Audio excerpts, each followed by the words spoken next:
वैतरणी प्रतीक है कर्मों की गहराई का। हमने शास्त्रों में पढ़ा है कि मृत्यु के पश्चात आत्मा को एक भयानक नदी पार करनी होती है, जिसका नाम है वैतरणी। इस नदी में मल, रक्त, कीचड़, मांस, जीव जंतु और न जाने कितने कष्टदायक तत्व होते हैं। इसे पार करना एक सामान्य आत्मा के लिए असंभव होता है। पर क्या सचमुच कोई नदी है या नहीं? यह नदी प्रतीक है हमारे कर्मों की। वैतरणी हमारे जीवन के उन पापों, अहंकारों, वासनाओं, झूठ, ईर्ष्या और अन्य बुरे कर्मों का प्रतीक है जिनका बोझ आत्मा के ऊपर होता है।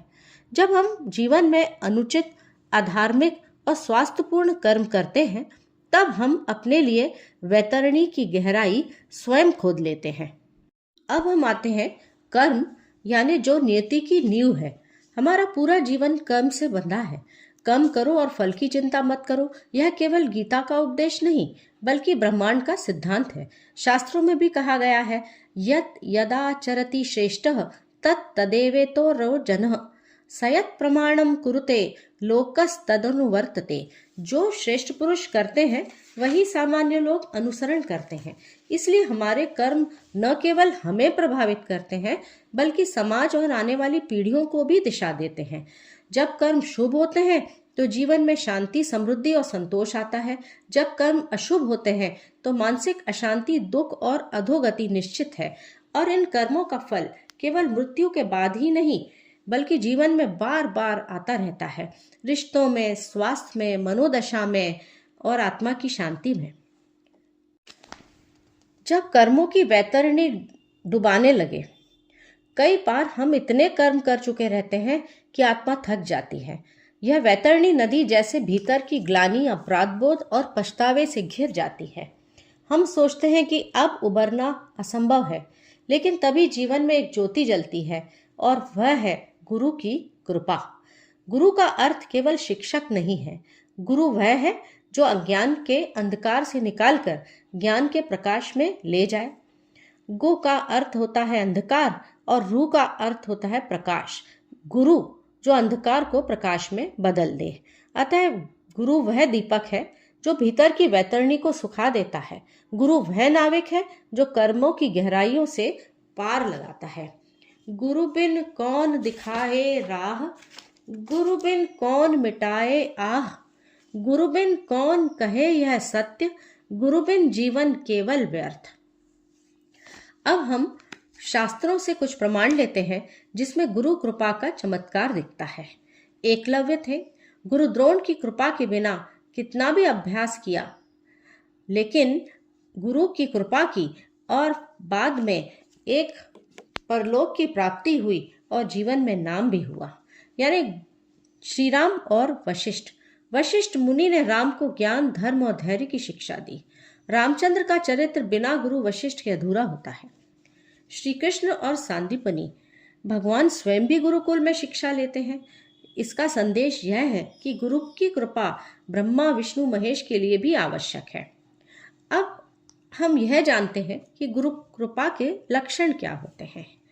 जब गुरु की कृपा आप पर होने लगती है तब आपका विवेक जागने लगता है।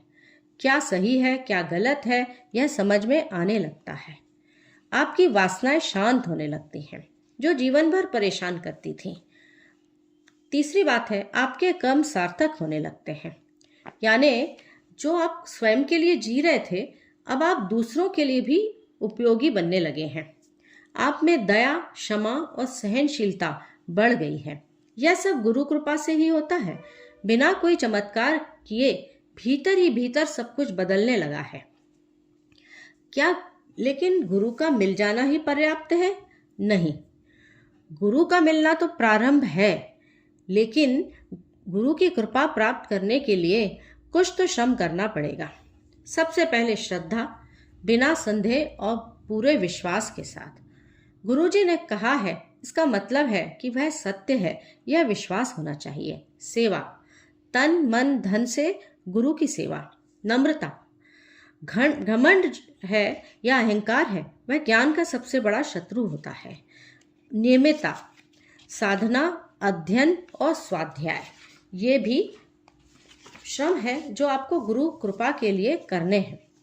जैसे सूरज तो सबके लिए चमकता है, लेकिन जो आंखें बंद कर ले उन्हें प्रकाश नहीं मिलता। वैसे ही गुरु की कृपा भी उन्हीं को मिलती है जो पूर्ण समर्पण से जुड़े हों। आज के युग में गुरु की क्या भूमिका हो सकती है? आज का युग डिग्री और डेटा का युग है, लेकिन दिशा और धैर्य का अभाव है। लोग सफल तो हो रहे हैं पर सुखी नहीं हैं। घर तो है पर घर में शांति नहीं बस रही है।